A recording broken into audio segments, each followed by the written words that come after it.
Assalamualaikum warahmatullahi wabarakatuh. Oke, selamat datang semuanya. Sebelumnya Ibu sudah menerangkan mengenai larutan elektrolit dan non-elektrolit.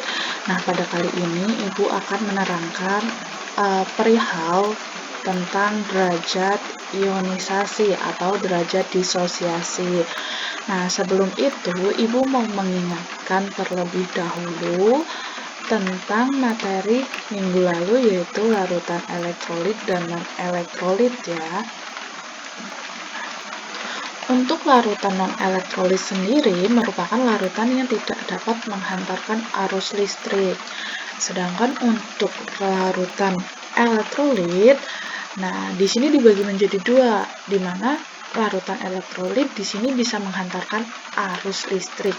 Nah, untuk elektrolit sendiri itu ada elektrolit lemah dan elektrolit kuat. Kenapa dibedakan menjadi dua?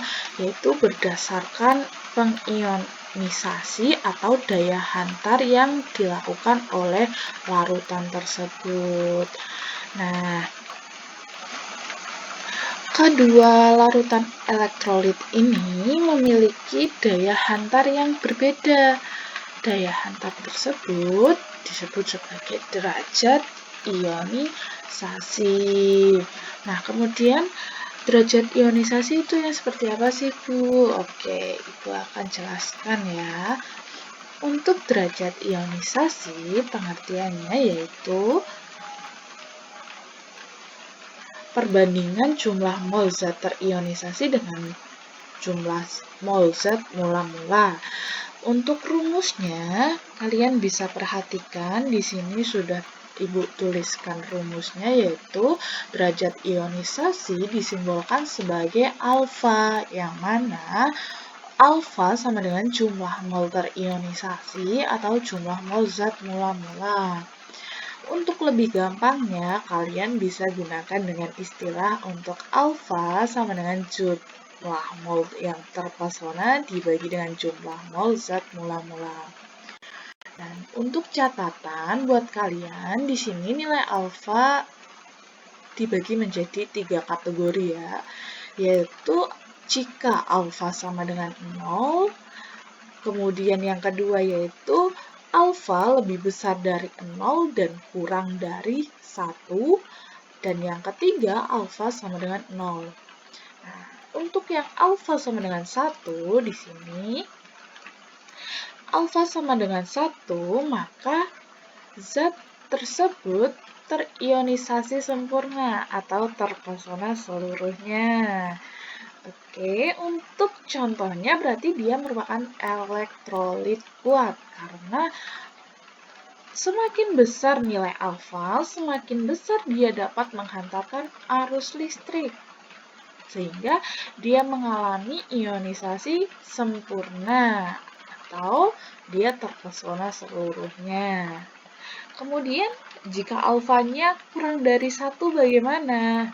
Di sini masuk ke kategori kedua. Jika alfa lebih besar dari 1 dan alfa lebih besar dari 0 dan kurang dari 1, maka zat tersebut terionisasi sebagian. Nah, artinya dia tidak terpesona semuanya. Dia hanya terpesona sebagian. Jadi belum tentu jatuh cinta, oke. Nah, kemudian untuk yang memiliki nilai alfa lebih besar dari 0 tetapi kurang dari 1, di sini masuk dalam kategori elektrolit lemah karena hanya bisa sebagian menghantarkan listrik. Kemudian jika alfanya sama dengan 0, maka dia tidak terpesona sama sekali atau tidak terionisasi. Jadi dia tidak tertarik sama kalian seperti itu. Nah, untuk alfa yang sama dengan 0 di sini dimiliki oleh zat yang bersifat non-elektrolit. Karena zat tersebut tidak dapat menghantarkan arus listrik, maka nilai alfanya 0. Di sini Bu ada contoh nih. Ini kita akan menentukan besarnya nilai alfa yang dimiliki oleh suatu zat. Di sini Ibu tuliskan contoh yaitu asam lemah HX diketahui memiliki mol sebanyak 0,25 mol. Ini Ibu berikan tanda putih supaya kalian bisa mencermati soalnya. Nanti biar masuk ke poin-poinnya saja. Kemudian asam dilarutkan ke dalam air sehingga asam tersebut terionisasi atau terpesona ya tadi ya kita istilahnya sebanyak 0,025 mol. Maka berapakah nilai derajat ionisasi asam tersebut? Oke. Untuk langkah awal, nah di sini kalian harus menuliskan ionisasi dari asam lemah tersebut. Nah, kita tuliskan HX, asam lemahnya kan HX, terurai menjadi H positif dan X negatif. Kalau terurai berarti memiliki ion positif dan negatif. Kemudian dari soal kita bisa lihat HX diketahui memiliki mol sebanyak 0,25 mol. Nah, berarti dia di mula-mula karena dia awalnya tidak diapa-apakan dia memiliki 0,25 mol. Nah, sehingga kita tuliskan mula-mula HX memiliki 0,25 mol. Kemudian dilarutkan ke dalam air dan terionisasi sebanyak 0,025 atau terpesona sebanyak 0,025. Oke. Kemudian nilai H positif dan X negatif di sini berapa nilainya? Karena dia udah terpesona, maka kita pakai persamaan. Kalau koefisiennya sama, di sini maka dia akan terpesona sama juga. Tetapi di sini jika koefisiennya atau angkanya 2, berarti dia terpesonanya lebih besar. Seperti itu. Nah, karena di sini kita angkanya sama, ibaratkan di sini kan angkanya 1. Kalau 1 tidak ditulis ya. Kemudian di H positif, angkanya juga 1 dan X-nya juga 1. Maka untuk nilai terpesona dari H positif yaitu sama 0,025 dan X negatifnya juga sama 0,025. Kemudian untuk sisa dari HX kita tinggal mengurangkan saja yang semula dia nilainya 0,25 ketika dia dilarutkan ke dalam air. Nah, dia terpesona sebanyak 0,025, kita tinggal kurangkan saja yaitu nilainya 0,125. Nah, kemudian untuk H positif, di sini dia tidak merupakan pengurangan, tetapi hasilnya dia didapatkan ketika melarutkan air. Jadi, untuk H positif kita tinggal jumlahkan saja ke sini.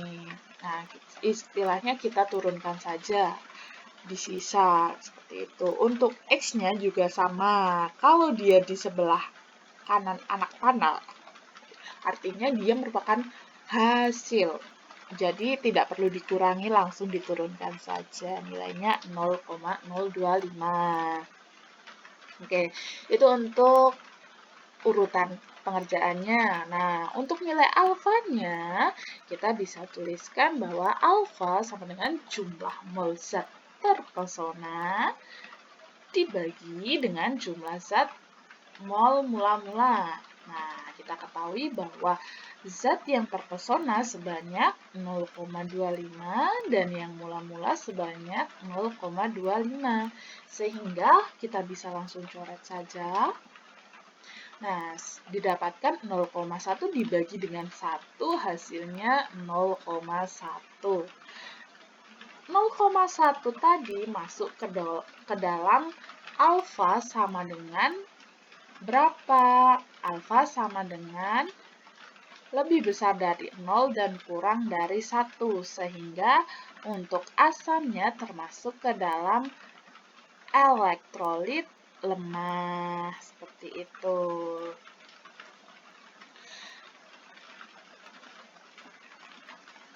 Sekian yang dapat Ibu sampaikan.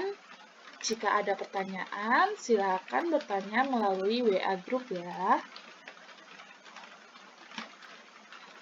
Ibu akhiri, wassalamualaikum warahmatullahi wabarakatuh.